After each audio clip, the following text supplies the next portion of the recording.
What's up, everybody? Thanks as always for supporting the show. It would mean a lot to me if you would take a second to scroll down and hit that subscribe button to the Hoops Tonight YouTube channel, and then follow me on social media on TikTok, Instagram, and Twitter so you guys don't miss any of our content over the course of this season. All right, let's talk some basketball. What do you think Jayson Tatum's peak is? In your opinion, could he play into the top 25, 20, 15 all time?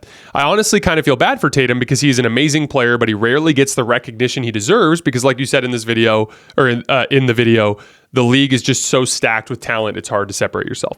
So I was actually surprised to find out this morning that Jayson Tatum is still 25 years old. Even though we've always known he was young, it just feels like he's been around forever. And he has a ton of playoff experience. Did you know that Jayson Tatum has played in 94 playoff games? That's more than Carmelo Anthony played in his entire career, and he's 25 years old. He plays for an excellent franchise. They consistently surround him with talent, only 25 years old. He's played in the conference finals 4 times, right? Like, as bad as he was in the NBA finals against the Warriors a couple years ago, he had just turned 24. Like, he's young.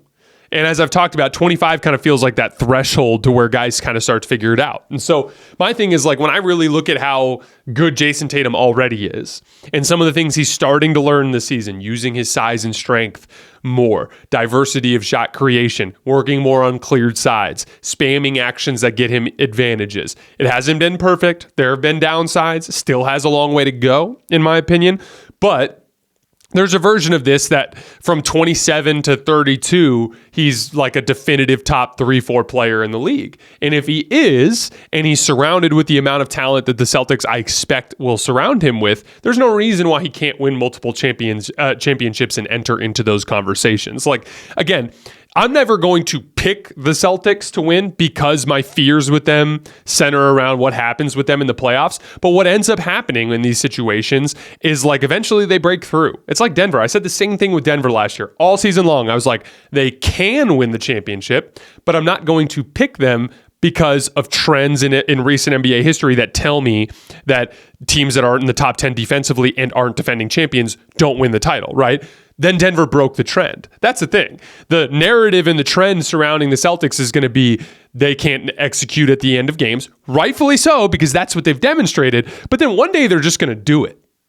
And they'll have the talent, and Tatum will make enough plays, and they'll do enough on both ends of the floor, and they'll win a title. I'm not sure if it'll be this year, but, like, given the amount of talent on that roster, the trajectory Tatum's on, his age, he feels like a multi-time champion to me. It's only a matter of when. I've seen many fans occasionally call the current Celtics roster a super team because of their top-end talent. This team is great when they are working hard together, but it doesn't feel like the KD Warriors era type of unfair. What's your definition of a super team, and do you think the Celtics count as one? Are there any teams in the league currently that truly fit the description? I don't think we've had a team like that since the Golden State Warriors with KD. And most importantly, you could tell that just from championship odds. Every single year we've had championship odds that have positive odds, meaning, like, even if you bet for the favorite, you're going to make more money than you bet if they win, right? Whereas, like, those Warriors teams legitimately had negative odds. Like, you had to give extra money. Like you had to bet. I can't remember exactly what the odds were, but I remember, like, 2019, 2018, it was like minus 130 or minus 140 that the Warriors would win the title, which is, like, insane. Like, that think about how crazy that is. The odds to pick one team to win the championship of the NBA at the beginning of the season was better odds than betting a point spread where you get minus 110, right? Like, it's crazy to think about. But, like, the reason why that was different was, you know, the Celtics team does have super team level talent, in my opinion, in terms of top to bottom total aggregate roster talent. But in terms of top end talent, between Jayson Tatum and Jaylen Brown, they're neither of them are on the same level as the Nikola Jokic's, the Luka Doncic, the Giannis Antetokounmpos, like those kind of guys, right?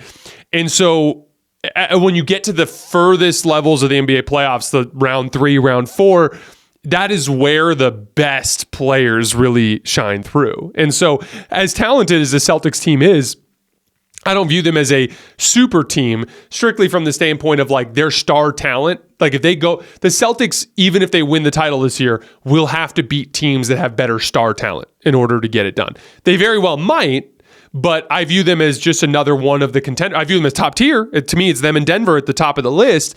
But to me, in order to be like a true super team, you have to be a head and shoulders above the rest of the league. What made that Warriors team different was they were already an excellent team with a ton of talent and a team that had superstar talent in Steph Curry, and then they added a top-tier superstar. Like Kevin Durant at that point was a much better player than Jayson Tatum is now, and he was joining Steph Curry, who was a much better player than Jayson Tatum is now. See the difference? That's why I kind of view them as a different tier. Jason, Nuggets and Celtics, what's your take on how they stack up against each other? You know, it's funny, we haven't really talked about this one. It's a really interesting matchup because one of the specific things I've talked about with Denver is you need a team that has a depth of shot creation so that you can attack their entry points. One of the things that Denver does is they try to hedge and recover with Jamal Murray. They keep Michael Porter Jr. off the ball. They bring Nikola Jokic, depending on the matchup, high into his drop coverage, and they use Aaron Gordon to clean up messes on the backside. And so there's not a lot of opportunity to attack Jamal Murray and Nikola Jokic in space. What you need is a team that has enough offensive talent that you can just straight up attack those guys without having to get a switch. We saw this with Golden State on Christmas Day. They were just using Jonathan Kuminga and Andrew Wiggins to straight post up Jamal Murray and to generate quality shots there. Boston's an interesting team because they will have that ability. Like, chances are you're putting Kentavious Caldwell-Pope on, probably Derek White, right? You're putting him most likely on Derek White. You're probably going to put Aaron Gordon on Jayson Tatum, right? So naturally, there's a really good chance that you're going to end up with someone like a Drew Holiday or a Jaylen Brown on Jamal Murray. And if that's the case, you can use those two guys to just literally bring the ball up the floor and attack Jamal and not have to worry about trying to bring him into the action. And so then from there, they have the ability to space teams out. I also think Kristaps Porzingis could cause some problems for them. But the flip side is, on the other side of the floor, we talk about the Celtics and their biggest flaw being late game decision making. You could not pick a better team at that than the Denver Nuggets. That's their superpower.